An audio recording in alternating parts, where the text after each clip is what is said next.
Monsieur le Président, vous avez toujours martelé dans vos discours depuis l'université que le plus important, c'est la liberté de l'homme. La confiance qu'on lui accorde, avec la conviction que c'est la meilleure manière de le rendre utile à lui-même et à sa société.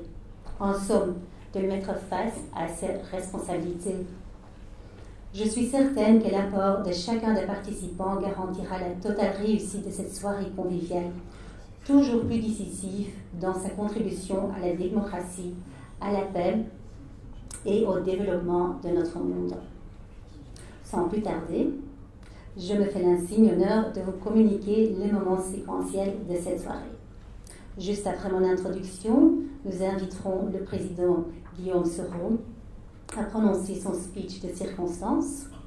Ensuite suivra le dîner et je reviendrai par la suite pour ouvrir la deuxième séquence qui s'articulera autour des questions-réponses avec M. Soro. Alors maintenant, je me fais l'honneur de vous annoncer le président, M. Soro, pour son speech d'introduction. Merci beaucoup pour votre attention.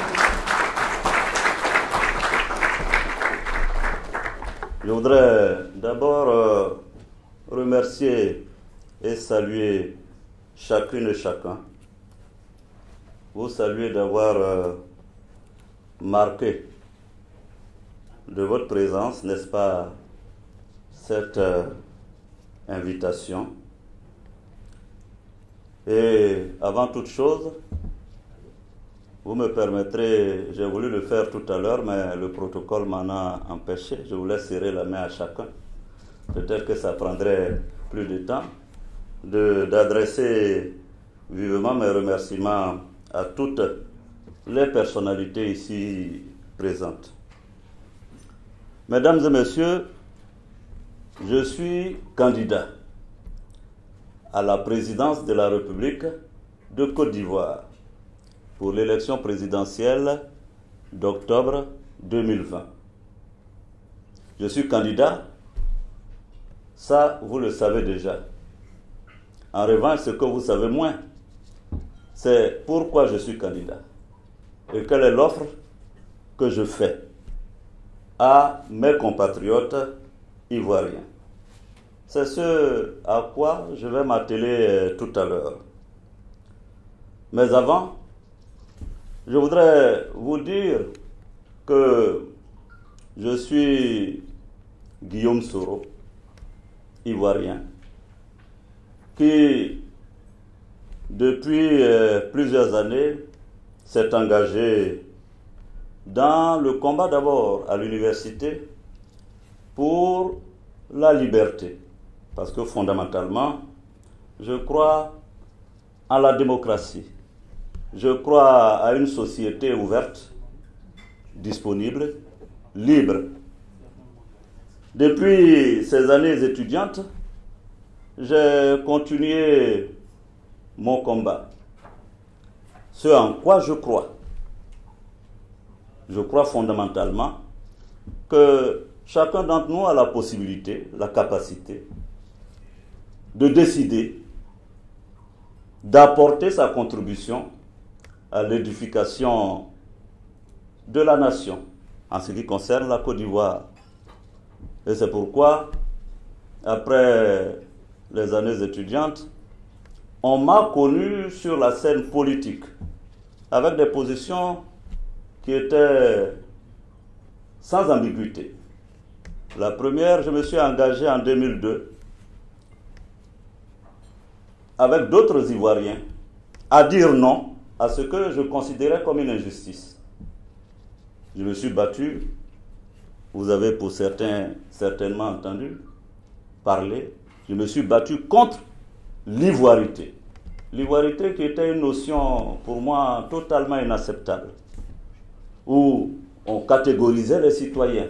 Cela heurtait mes convictions d'homme politique. Ensuite, j'ai été connu en Côte d'Ivoire pour mon insistance à discuter la paix. J'ai été à plusieurs sommets pour négocier la paix et le retour de la paix dans mon pays. Et c'est cette volonté qui m'a conduit à signer des accords politiques et accords suite auxquels je ferai mon entrée au gouvernement. En ma qualité de membre du gouvernement, j'ai travaillé avec plusieurs États pour essayer de faire en sorte que la Côte d'Ivoire retrouve son positionnement dans le concert des nations.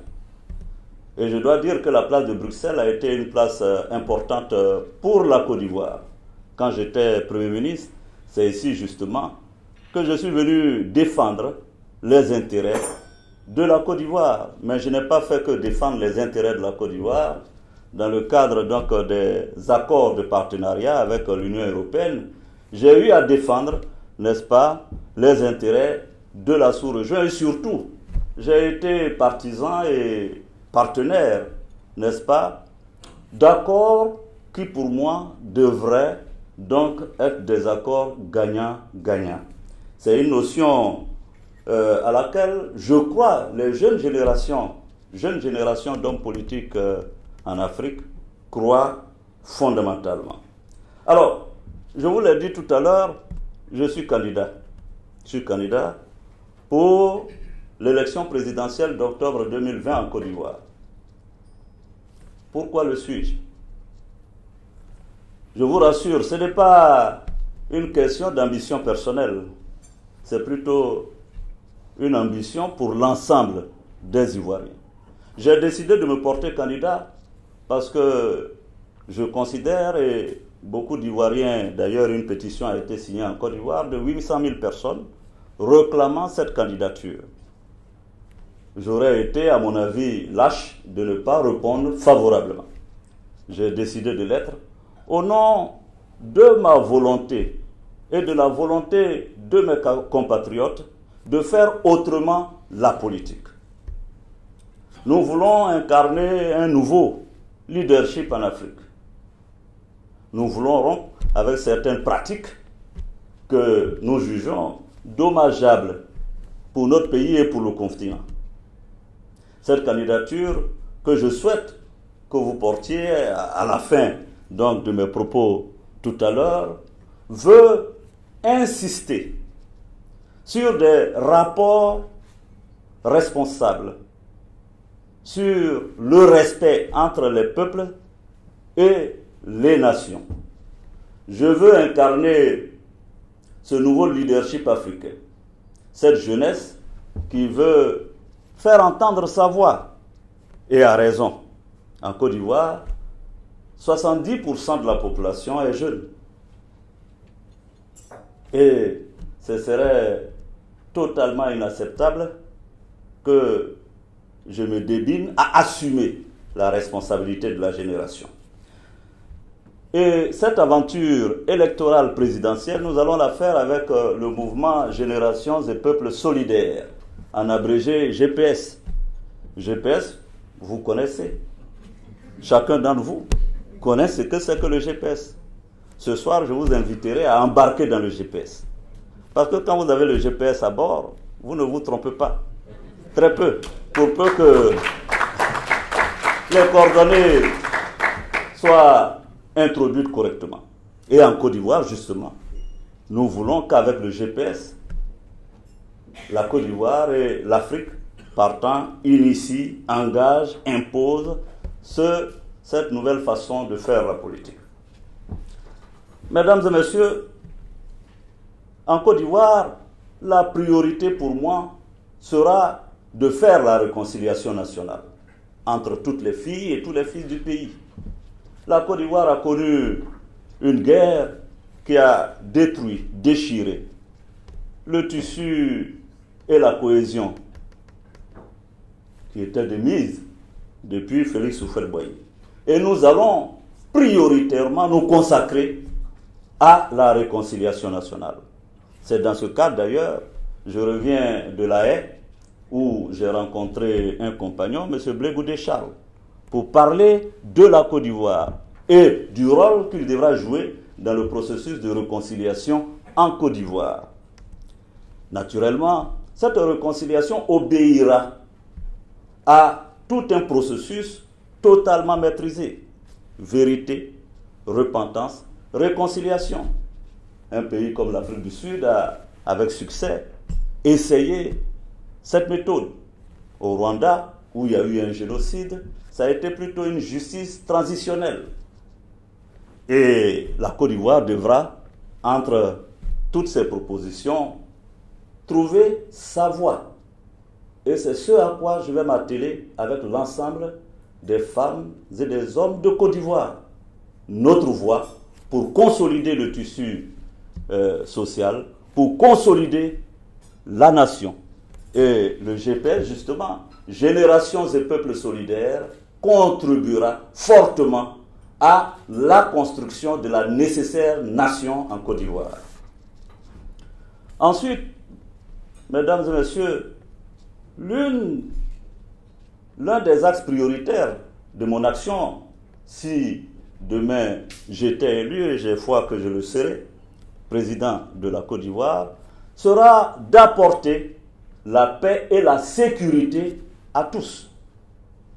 Sécurité physique, des biens et des personnes, mais aussi et surtout la sécurité psychologique. Il y a des hommes d'affaires qui sont là. Je sais bien que l'une de leurs préoccupations, c'est la question de la sécurité. Pour faire des affaires, pour qu'elles prospèrent, il faut la paix et la sécurité.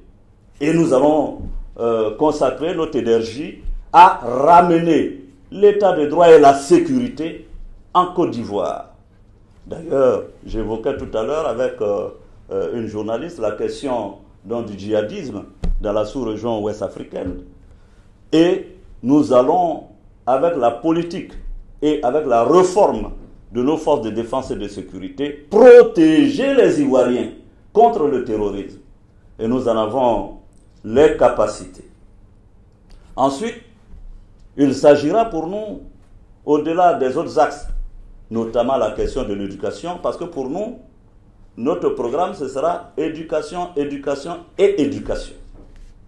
Parce qu'un pays ne peut se développer durablement, 100 ans, si elle assure le bord de la route des déchets, des personnes qui n'ont pas eu accès légal, possibilité, opportunité d'avoir accès à l'éducation. Aujourd'hui, l'Europe est confrontée à ce qu'on a appelé l'immigration, forte immigration. Le vrai problème, c'est que si nous, Africains, je dis bien nous, Africains, nous avions réussi par des politiques dynamiques, économiques, à créer un environnement agréable, paisible, enviable, de vie chez nous, notre jeunesse ne serait pas en train de mourir dans la mer. Vous savez, pour que quelqu'un accepte de prendre autant de risques et de finir avec seule finalité d'être dévoré par des requins, il faut que le désespoir ait été grand. Et c'est pourquoi nous allons travailler à redonner l'espérance et l'espoir à la jeunesse africaine et notamment en Côte d'Ivoire. Il s'agira pour nous, par des politiques hardies, notamment pour un pays comme la Côte d'Ivoire qui est un pays agricole, de développer la possibilité de créer des emplois, de créer un environnement, un contexte favorable, n'est-ce pas, à une vie en Afrique. Et ce sera un axe aussi prioritaire de notre programme. Mesdames et messieurs, je ne serai pas plus long. J'imagine que parmi vous, certains diront, Monsieur Soro, vous savez, ce sont des propos d'un candidat qui veut, n'est-ce pas, requérir le suffrage des citoyens. Et généralement en Afrique, vous savez, avec la démocratie que nous connaissons, c'est que quelquefois, ce sont les opportunistes, les grands menteurs, qui ont malheureusement la faveur de l'électorat, parce qu'ils vous promettent monts et merveilles. Je ne suis pas là pour faire un catalogue de promesses. Je suis là pour m'engager avec tous les Ivoiriens dans la construction de notre nation. nation sur laquelle il faudra, bien entendu, asseoir l'état de droit, la démocratie et un environnement des affaires propice. Nous voulons une relation avec le monde. Et si je suis à Bruxelles, c'est parce que Bruxelles est une place importante. Oui, mesdames et messieurs, c'est une capitale importante pour être entendue. Et je suis là, je vous ai décrit une situation et des défis que nous allons relever. Mais je dois vous l'expliquer entièrement. En réalité, en Afrique, généralement, quand vous êtes candidat, en réalité, vous êtes candidat pour 2 élections. Et le candidat que je suis candidat pour 2 élections. La première élection, c'est d'abord d'obtenir la restauration de la souveraineté du peuple.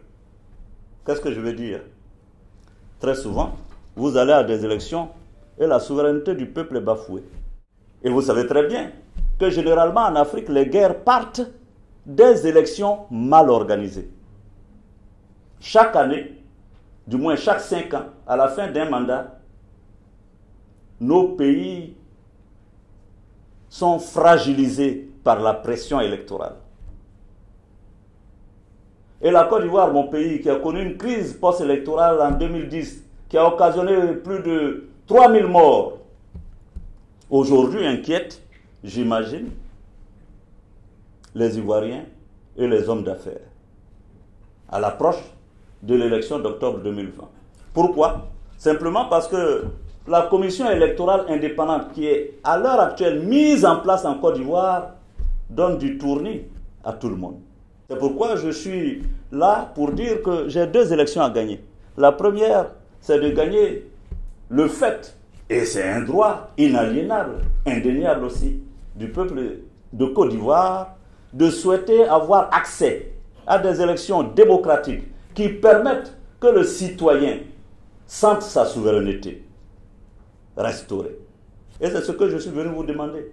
Cette commission électorale en Côte d'Ivoire, si elle n'est pas changée et répond aux normes internationales pour organiser des élections, va brûler la Côte d'Ivoire. Va occasionner encore malheureusement des morts dans notre pays. C'est ce que je vais éviter. Comprenez mon rôle de whistleblower ici en Côte d'Ivoire. Comprenez mon rôle de tireur de sonnette d'alarme.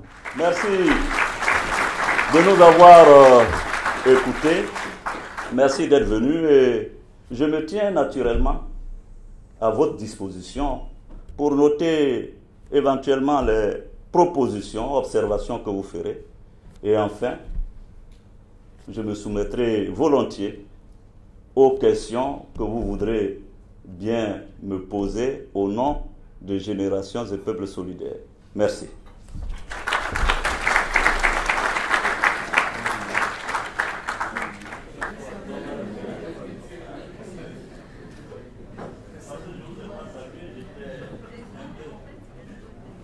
Chers distingués invités, j'ai l'honneur de vous annoncer que le dîner d'échange va bientôt commencer.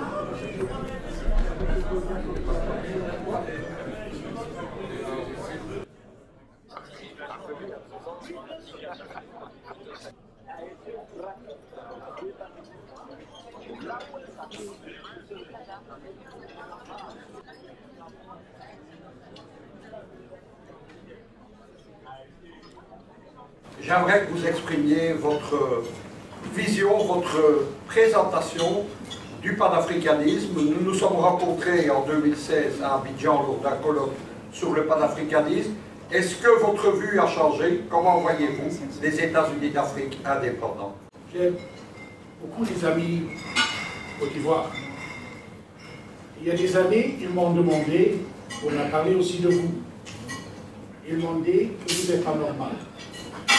Vous êtes extraordinaire, car vous avez fait quelque chose que personne d'autre, il m'a expliqué, a osé à faire. Il y a des régions où tout le monde vous aime. 90% sûrement pour les élections. Il y a des régions où presque personne vous aime. Mais vos aïeux, eux, ils m'ont expliqué que vous êtes allés dans tous ces villages avec plein des ennemis supposés. La question c'est, est-ce qu'il y avait des situations, quand vous avez fait cette démarche pour séduire les gens qui, traditionnellement, devraient être vos ennemis, est-ce qu'il y avait des moments où vous avez peur? Comme on dit chez nous en Côte d'Ivoire, à toi pas. Merci. Soyez donc le bienvenu. J'ai une demande à vous faire, comme je le disais à votre aide de camp tout à l'heure. Je suis à votre disposition, bien sûr bénévolement, puisque nous sommes du même royaume. Oui. Et je le fais vraiment avec un grand cœur, parce que malgré ma couleur de peau, je suis pleinement ivoirien. Oui, c'est vraiment. ma plus grande fierté parmi mes 4 nationalités. Merci. Ma mission pour le cacao ivoirien, c'est de faire que le cacao ivoirien retrouve sa première place dans le monde, puisque c'est 40%, je le répète, de la production mondiale. Et je renouvelle donc ma proposition de collaboration et d'être au service donc, de votre équipe pour de nouvelles orientations pour le cacao et la filière cacao en Côte d'Ivoire. J'ai été particulièrement charmé de ne pas entendre parler socio-économique dans votre déclaration d'intention tout à l'heure, parce que c'est vraiment le leitmotiv habituel de tous les candidats à une élection. Il y a un corollaire du socio-économique qui m'intéresse beaucoup. Quelle est votre position par rapport à l'environnement et ce défi extraordinaire que tous les pays doivent remplir, y compris la Côte d'Ivoire? Ce petit truc qui nous manque, c'est justement 3 choses.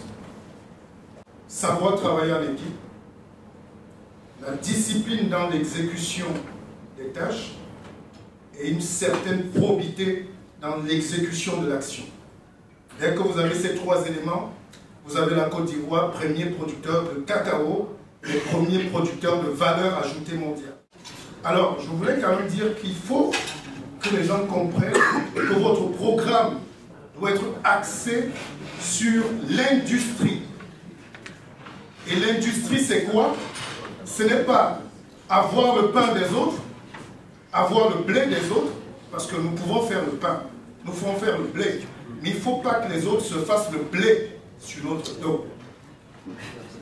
Il faut donc nous montrer votre programme politique, économique et industriel qui va amener l'Afrique non pas à savoir fabriquer le blé des autres, mais à fabriquer la machine qui va fabriquer le blé.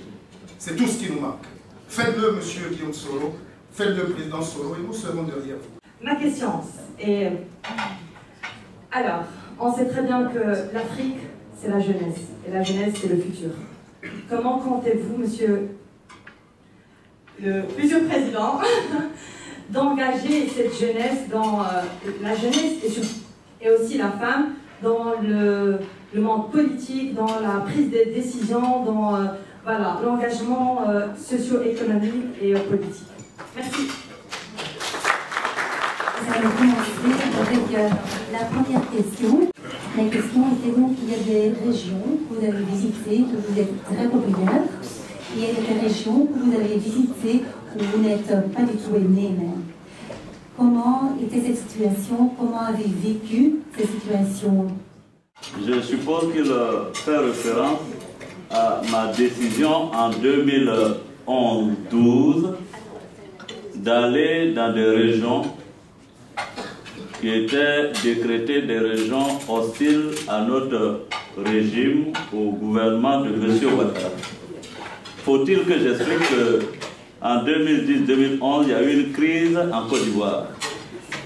Je crois qu'à l'époque, au moment où la Belgique n'avait pas de gouvernement, nous on avait une surabondance de gouvernement, on avait 2 présidents.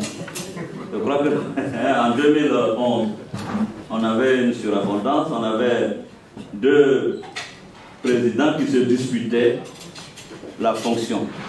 Il y avait le président sortant, M. Laurent Gbagbo, et le président Ouattara. Donc, effectivement, la crise post-électorale en Côte d'Ivoire a fait des dégâts. Vous ne sortez pas d'une situation de guerre comme vous sortiriez d'un dîner gala, a dit quelqu'un. Donc, effectivement, il y a eu un temps où on a nourri les uns envers les autres beaucoup de rancœur et de rancune. C'est pourquoi ma tâche à moi, dès les premières heures, c'est de dire il faut qu'on aille parler avec ceux qui sont fâchés. C'est important. Il ne faut pas craindre le débat. C'est l'absence de débat qui est un danger. C'est l'absence de dialogue qui est le problème. C'est pourquoi, effectivement, je suis allé dans des régions, notamment les régions favorables et fidèles à M. Laurent Gbagbo. Non pas pour aller les narguer, mais pour aller dans l'humilité les écouter.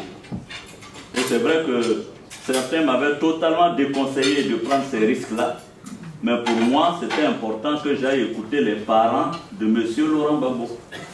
Et je suis allé donc dans l'ouest du pays. J'ai fait tous les villages, mais vraiment tous les villages, je me suis assis. Certains refusaient de me recevoir, mais au bout de quelques minutes, acceptaient quand même celui qui venait écouter, allait appeler les autres, et après, il y avait tout le village qui était autour. Et je leur demandais de nous poser les questions qu'ils voulaient. Ils posaient les questions, on leur donnait des réponses, on essayait de leur parler, d'apaiser. Et je pense que c'est le rôle des hommes politiques, de ne pas fuir la difficulté, de trouver des solutions aux difficultés. Et je peux vous dire que ces passages-là, quand j'ai eu à les faire dans ces régions, ça calmait plus ou moins la situation. Et j'avais peut-être un avantage, c'est que mon épouse vient de cette région-là, et certainement que ça m'a facilité aussi les choses, mais pour moi, il faut justement aller vers ceux qui ne vous connaissent pas, qui ont des préjugés, qui ont des a priori, s'asseoir avec eux, parler avec eux. Et ça a toujours été, moi, ma posture. Quand vous voulez assumer des responsabilités importantes dans votre pays, quand vous voulez, par exemple, devenir président, mais il vous faut connaître les problèmes des populations. Vous ne connaîtrez pas ces problèmes si vous restez dans vos bureaux climatisés à Abidjan. Quand je suis allé faire 50 jours au nord, bon, vous savez, des villages où on dit nous n'avons pas d'eau, nous n'avons pas d'électricité, nous n'avons pas d'école, nous n'avons pas de centre de santé. J'ai vu des jeunes filles de 17 ans qui n'avaient jamais mis un pied à l'école, et je peux vous dire que j'étais sonné, choqué. Que dans un pays comme la Côte d'Ivoire, en 2019, vous avez des jeunes filles qui ne sont pas allées à l'école et qui ont 17 ans. J'ai pensé que, parce que j'ai construit une école ici, j'ai fait un forage pour les populations, j'ai même aidé à construire des centres de santé, j'ai pensé que ce sont ces infrastructures-là qui allaient faire basculer le vote de ces populations pour moi. Mais je vous informe que je m'étais totalement trompé. Quand on a fait le sondage, on a posé la question directement aux populations. Qu'est-ce que vous avez aimé en Guillaume Soro? 49,70% ont répondu il est comme nous. Ils n'ont pas dit il nous a donné un forage. Ils disent il est comme nous. Et ça a été une révélation pour moi. Donc ça veut dire que les populations veulent avoir des dirigeants comme eux. Ne veulent pas avoir des dirigeants extraterrestres. Ne veulent pas avoir des dirigeants qu'on ne voit qu'à la télévision. Mais les populations, et moi ça a été un enseignement pour moi, et c'est ce que nous allons poursuivre. Voici ce que je peux vous dire, mais je reconnais que effectivement il y a donc un homme politique, je ne sais pas si on peut faire l'unanimité dans tout le pays, mais moi, mon souhait c'est d'aller vers les difficultés. Merci.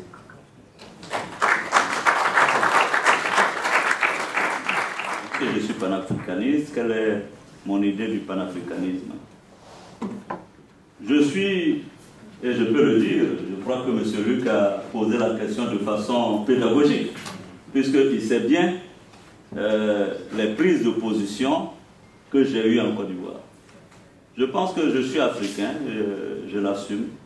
Pour moi, je pars de l'idée qu'aucun Africain n'est étranger en terre africaine.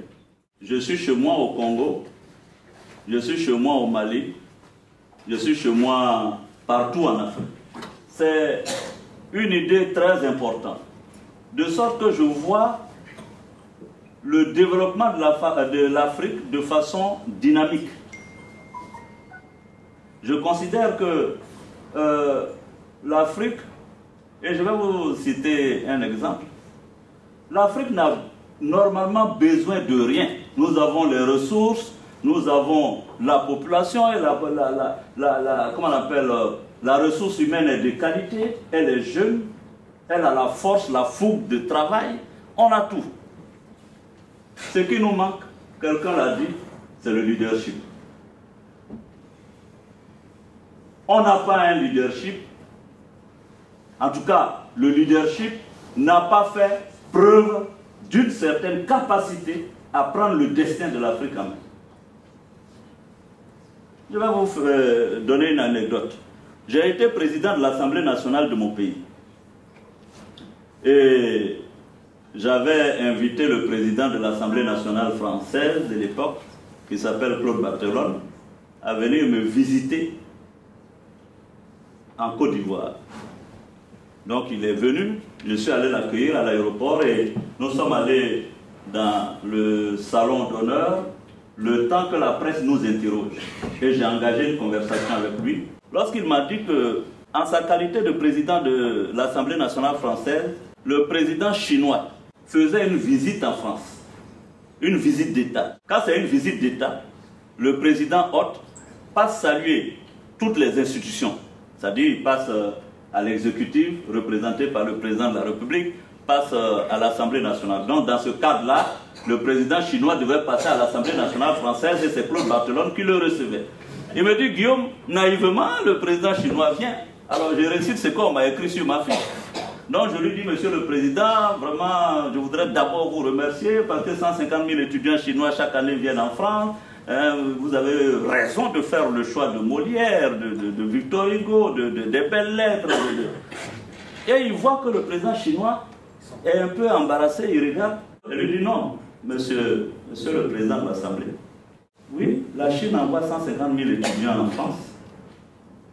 Parce que nous, les Chinois, nous avons compris que la grande bataille de demain, et si la Chine doit compter dans cette bataille et remporter la victoire, qui est de conquérir l'Afrique, entendez bien, de conquérir l'Afrique, il faut que la Chine parle un peu français. C'est pourquoi on envoie nos étudiants en France. C'est pas pour Victor Hugo ni une fois grave. Voilà, c'est la bataille de l'Afrique. Il dit, mais lui, il était surpris. Mais moi, j'étais non seulement surpris, mais choqué d'apprendre là que les grandes puissances mondiales se battent pour l'Afrique, alors que nous, on ne sait même pas qu'on est l'objet d'un enjeu. Voilà la réalité. Pourquoi on ne compte pas dans cet enjeu? Le problème pour moi, c'est un problème de leadership.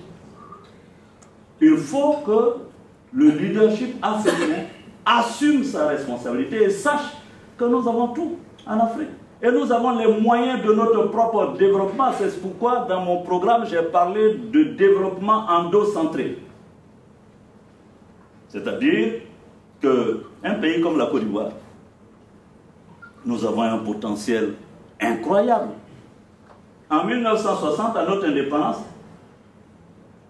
nous n'avions rien à envier à la Corée du Sud et à peu près à la Chine. La Côte d'Ivoire. Je dis bien la Côte d'Ivoire. Nous faisions un taux de croissance du PIB à 2 chiffres. Nous avons fait 18% de taux de croissance. La Côte d'Ivoire était autosuffisante alimentaire. On exportait même en 1975 du riz. Nous sommes depuis cette époque-là premier producteur de cacao. La Côte d'Ivoire, dans ces années, et on a parlé à l'époque de miracle ivoirien. Donc je dis que c'est possible. Je voulais simplement rappeler aux Ivoiriens, oui, nous pouvons parce que nous l'avons déjà réussi. Oui, nous pouvons redonner l'espoir, l'espérance aux citoyens, parce que nous l'avons fait dans les années 60. Pour moi, le panafricanisme, il faut que tout dirigeant africain ait cette dose-là et comprenne et prenne la question dans sa globalité, parce que ces petits pays-là, on ne réussira pas seul de toute façon. Il faut envisager notre perspective dans l'ensemble africain. Et ça, c'est important pour moi. Je suis très content parce que je considère que le cacao qui est autour, parce qu'on est autour maintenant de 1,8 tonnes par an de ce produit-là. Nous représentons environ, donc, avec le Ghana, environ 60% de la production mondiale, si ce n'est un peu plus. Et je pense que c'est très important d'avoir une politique réelle sur le cacao. Je me souviens quand j'étais Premier ministre, j'avais initié une réforme avec le président Babo à l'époque sur la filière du café-cacao qui était inachevée. C'est une réforme que nous envisageons vraiment reprendre en main pour faire en sorte qu'on puisse tirer le meilleur de cette ressource. Et c'est une ressource saine. Et je pense que le président Félix Houphouët-Boigny avait d'abord eu raison en posant, si vous voulez, le principe que il faut que notre force de travail lance l'économie ivoirienne. C'est pourquoi il a lancé l'agriculture. Il a dit que ce serait trop facile, le pétrole, les minerais et tout ça. Non, non. D'abord, c'était sa phrase, un homme affamé n'est pas un homme libre. D'abord, cultivons pour manger, soyons autosuffisants alimentairement. Et puis ensuite, on pourra réfléchir. Et effectivement, je l'ai expérimenté quand le régime à l'époque m'avait arrêté en tant que leader du mouvement étudiant pour m'envoyer en prison. Avant de m'interroger, dans la Géorgie où j'étais, d'ailleurs j'ai été prisonnier politique déclaré par Amnesty International à cette époque-là, on nous affamait pendant 48 heures. Vous ne mangez pas. Et après, on vous sortait pour vous interroger. Je peux vous assurer que vous n'étiez pas libre. Parce que tout ce qu'on vous demandait de dire, même si on disait d'accuser Luc de coup d'État, j'allais l'accuser parce que j'avais envie de manger. J'avais envie de manger. J'étais prêt à tout pour avoir la pitance. Donc, je pense que Oufou a eu raison de dire l'agriculture d'abord, et nous voyons ce que ça donne aujourd'hui pour la Côte d'Ivoire. Et si la Côte d'Ivoire a pu résister à toutes ces crises-là, c'est à cause de son agriculture. Malgré la crise en Côte d'Ivoire, nous avons eu suffisamment de recettes pour quasiment boucler nos budgets pendant près de 10 ans de crise. Et ça, c'est important. Merci.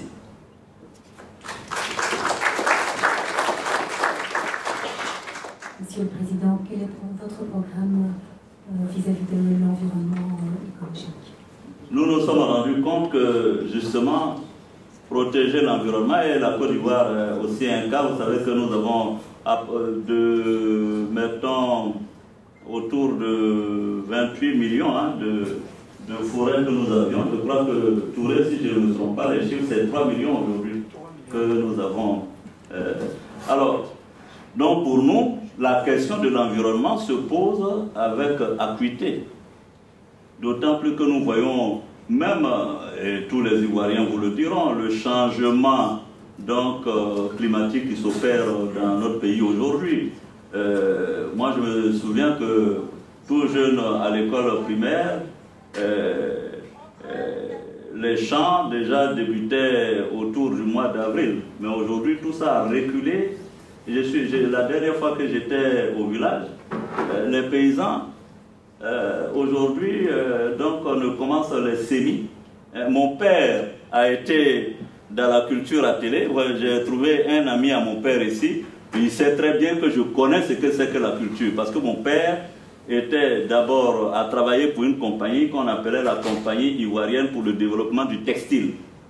Voilà comment j'ai connu le champ avec mon père, en suivant mon père, qui partait soigner donc les bœufs, qui s'est investi dans l'agriculture. D'ailleurs, ce qui fait qu'aujourd'hui, bien que j'ai été Premier ministre, président de l'Assemblée, j'ai mon champ au village et tout le monde le sait. Voilà.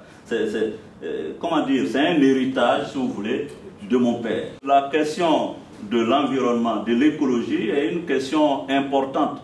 Et nous prévoyons dans notre programme de l'initier sérieusement en Côte d'Ivoire. Parce que jusqu'à présent, tout est encore au stade de discours. Nos dirigeants font de bonnes déclarations.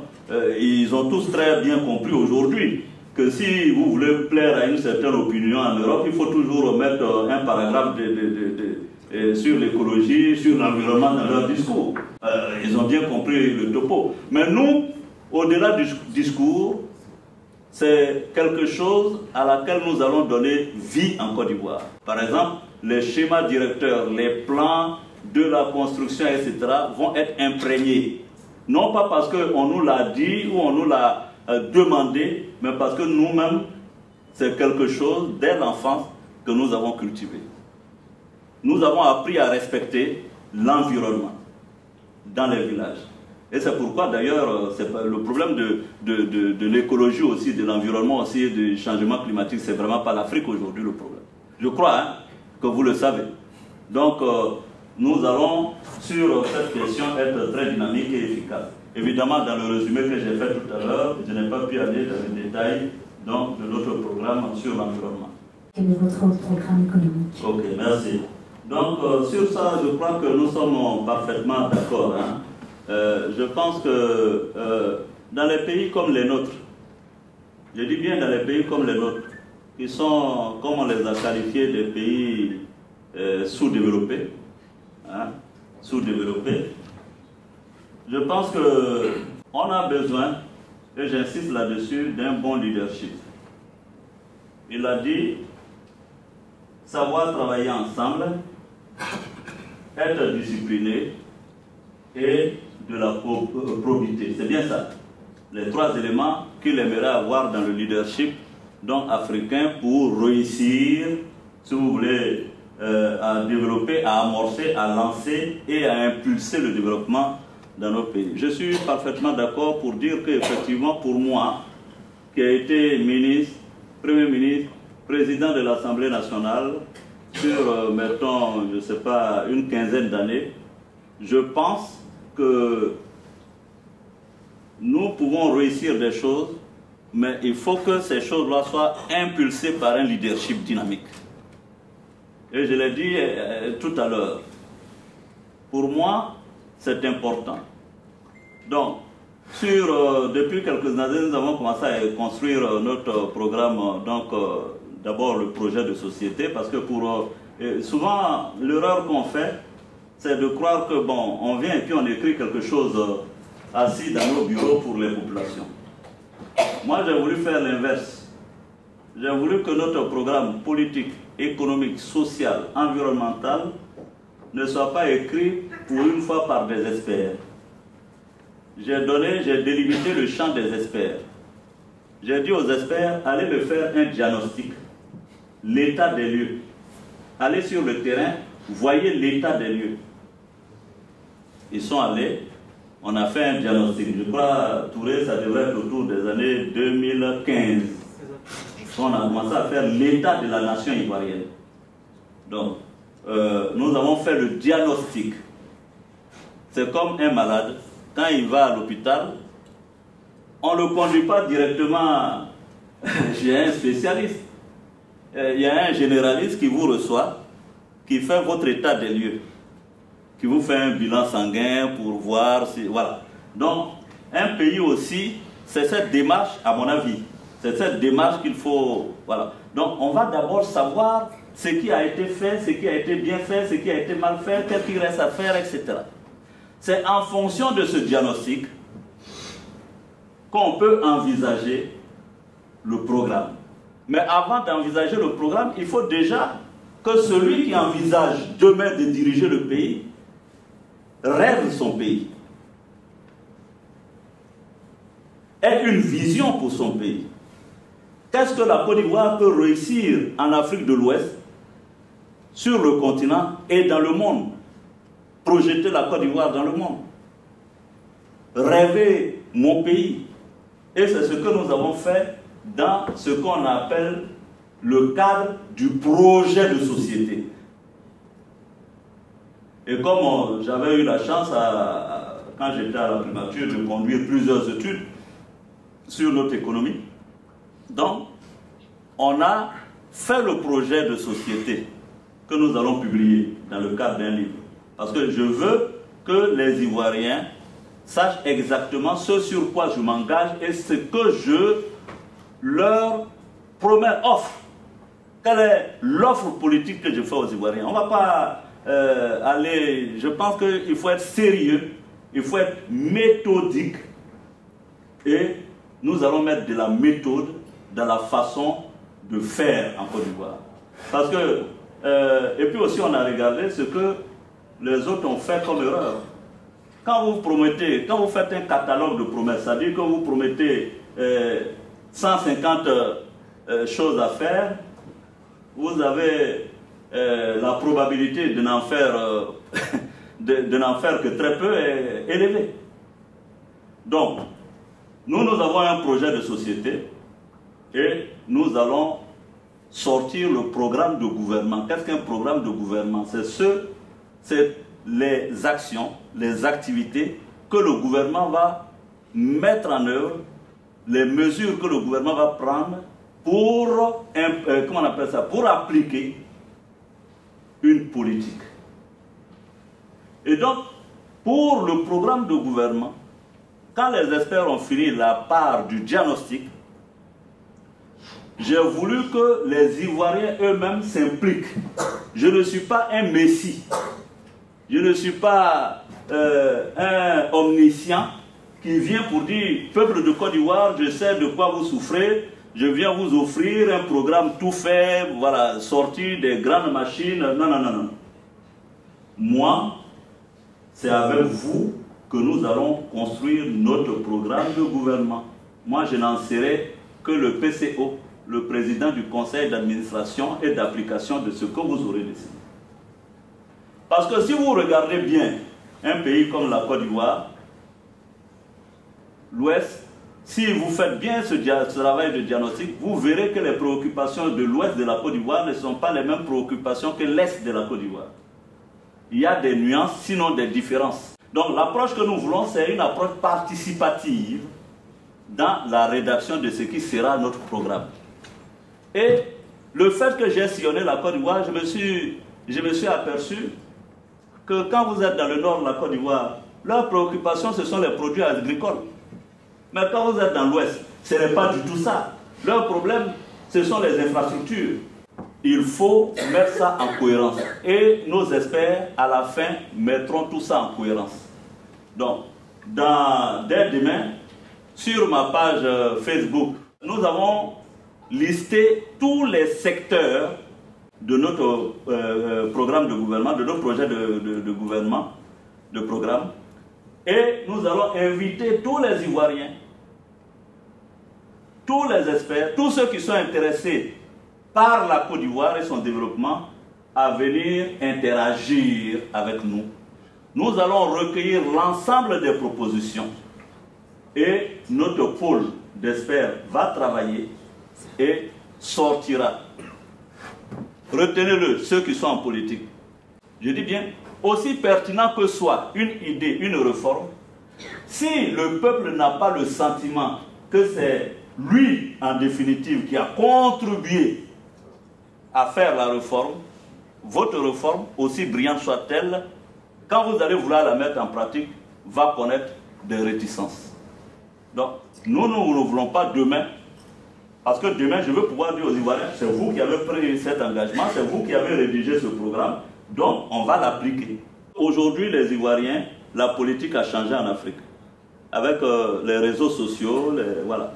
Donc, notre programme de gouvernement que nous avons déjà, nous allons le tester à la capacité de participation et de contribution des Ivoiriens. Il faut que ce soit les Ivoiriens qui consolident ce programme. Merci. Alors, quelle est la place pour vous? Comment allez-vous stimuler la jeunesse et les femmes à prendre part dans le monde politique et le monde économique? Alors, je vais être clair avec vous. Moi, je n'envisage pas d'être élu président et de gouverner la Côte d'Ivoire sans la jeunesse. et les femmes. Ce n'est pas possible. Tout simplement.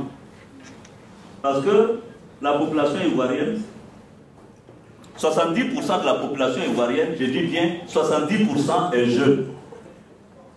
Alors, donc, si vous n'impliquez pas la jeunesse dans la conception, la rédaction, la réflexion de votre programme de société, si vous ne mettez pas la jeunesse comme élément incontournable de votre programme, vous avez déjà échoué. Pour moi, la jeunesse, c'est le présent en Côte d'Ivoire. Ce n'est pas l'avenir, ce n'est pas le futur, c'est le présent.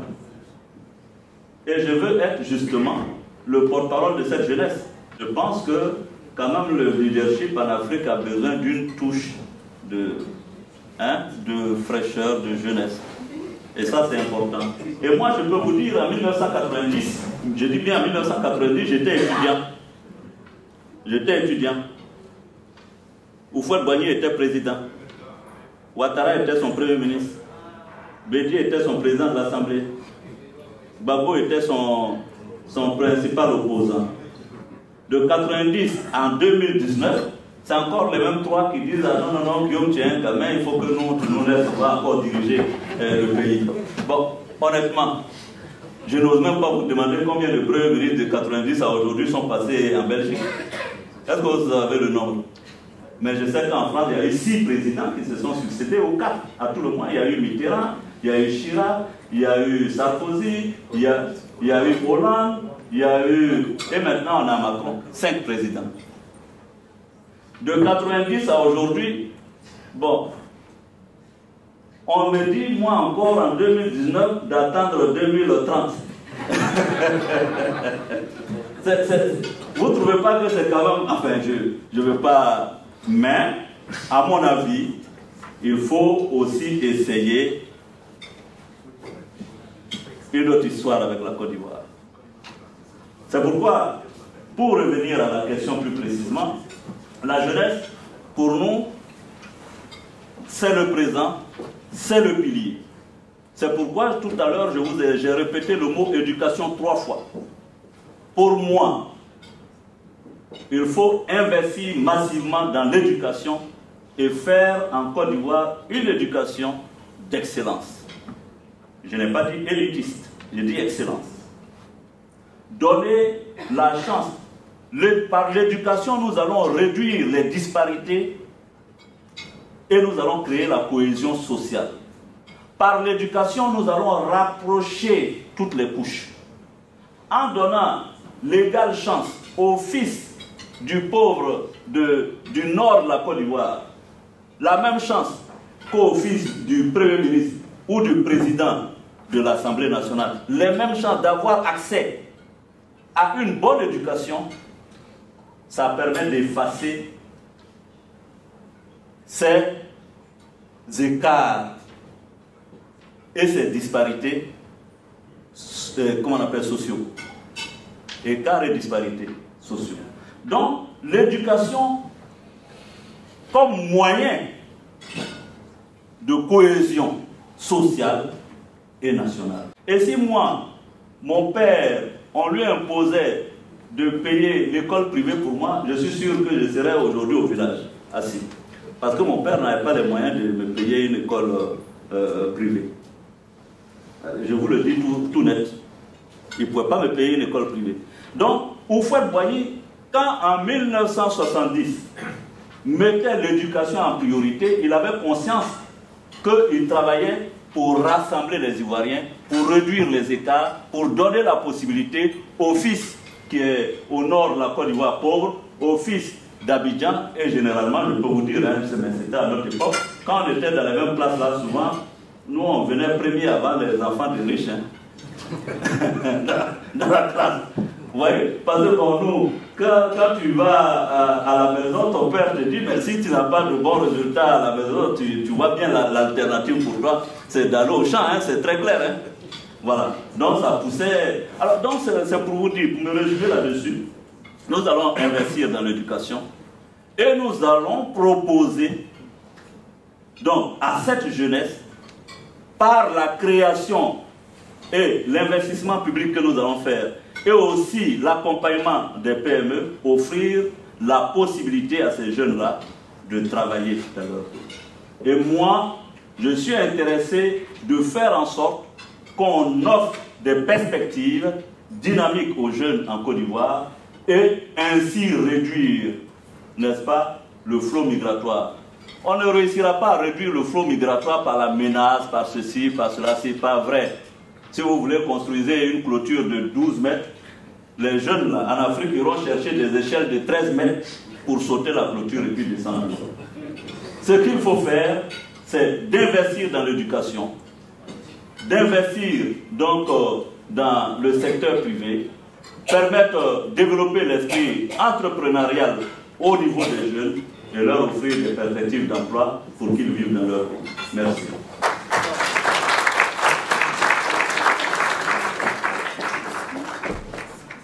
Oui.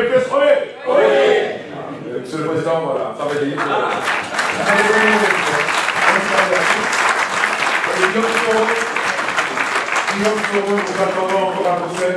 Il y a beaucoup de gens en bois. La campagne n'est pas seulement à Biguin, elle est dans les villages. Je l'ai dit à Papa Etienne Tshisekedi, c'est aussi dans le monde, dans le soir, chez Colette Bortman, n'est-ce pas, hein, dans les Times et dans plein d'autres journaux, où vous devez montrer votre projet, qui n'est pas seulement un projet ivoirien, je le répète, qui est un projet non seulement d'Afrique de l'Est, mais aussi qui est un projet africain, et qui est un projet dans un monde où nous sommes aujourd'hui globalisés. Ce qui se passera à Abidjan pendant cette élection va nous concerner et nous toucher tous. Voilà pourquoi est-ce que je m'implique et je vous soutiens.